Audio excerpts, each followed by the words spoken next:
কাঁঠাল কিন্তু কয়েকদিন পরে পাইকে যাবে না। এই রেসিপি কিন্তু আর বানানি যাবে না। তাই যারা পাকা কাঁঠাল খাও না, কাঁচা কাঁঠাল দিয়ে বানায় ফেলো মজার মজার সব রেসিপি।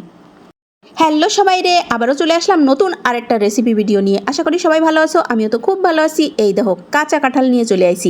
অনেকে আসো পাকা কাঁঠাল খাতে চাও না, তারা কিন্তু কাঁচা কাঁঠাল দিয়ে মজার মজার রেসিপি বানাতে পারো। কাঁচা কাঁঠাল কাটিয়ে ধুয়ে পরিষ্কার করে নিছি, সাথে কিন্তু পনির নিয়ে আইছি। এই পনির দিয়ে কাঁঠালের এত মজার একটা রেসিপি আজকে বানাবো। এই ডে বানায় যদি একবার খাও, ওই কাঁঠালের সিজন আসলি মনটা খালি কবে যে ওই রেসিপিটা বানাই। আবার কবা নাকি পনির পাবো কোন জায়গা। আমি কিন্তু পনির বানানো তোমাকে শিখাই দিছি। যারা এখনও দেখো নাই তারা আমার ভিডিও দেখে নিও। আমার কিন্তু ভিডিও দেওয়া আছে পনিরের, তো পনিরের ভিডিওটা দেখে শিখে নিও। পনির বানানো কিন্তু খুব সহজ। তারপরে এই যে হালকা করে ভাপায় নিচ্ছি কাঁঠালটা, অল্প একটু লবণ আর হলুদ দিয়ে এই যে কাঁঠালটা ভাপাই নিলাম। এইবার ওই যে তেল গরম করে তার মধ্যে এই যে পনির দিয়ে দিলাম। পনিরটা আমি হালকা গোল্ডেন কালার করে ভাজে তুলে নেব। পনির ভাজতে কিন্তু খুব বেশি সময় লাগে না, আর পনির ভাজার সময় চুলোর জাল কিন্তু কমায় রাখবা, নাহলে কিন্তু পনিরটা আবার পুড়ে যাবে। এই যে এরকম কালার যখন হয়েছে, পনিরটা আমি তুলে নিলাম। ওই তেলের মধ্যেই আমি কিন্তু ওই যে আলু ভেজে নেব। একটা আলু এরকম ছোট ছোট টুকরো করে কাটিয়ে নিয়েছিলাম, ওই আলুটাও হালকা গোল্ডেন কালার করে ভাজে তুলে রাখবো। মানে তরকারি রান্না করার সময় আলুটা যদি একটু ভাজে নাও, তাড়াতাড়ি সিদ্ধও হয়ে যায় আর আলুর স্বাদটাও কিন্তু বেড়ে যায়। এই জন্যই যে কোনো তরকারি রান্না করার সময় আলুটা একটু ভাজে নিবা আগে কষ্ট করে। তো আলু ভাজা হয়ে গেল, তুলে রাখলাম। এইবার আমি এই তেলের মধ্যে দিয়ে দেব তেজপাতা আর দিয়ে দেব জিরা। 1 চামচের মতো জিরা দিলাম। তো ঘিরান বেরোতে যেই শুরু হয়েছে সেই দিয়ে দিলাম মশলা, আদা বাটা, ধনিয়া জিরা বাটা আর শুকনো মরিচ বাটা। একটু জল দিয়ে মশলা সব একসাথে ভালো করে গুলে তারপরে দিয়ে দিলাম। আর দিলাম কিন্তু হলুদ আর স্বাদ মতো লবণ।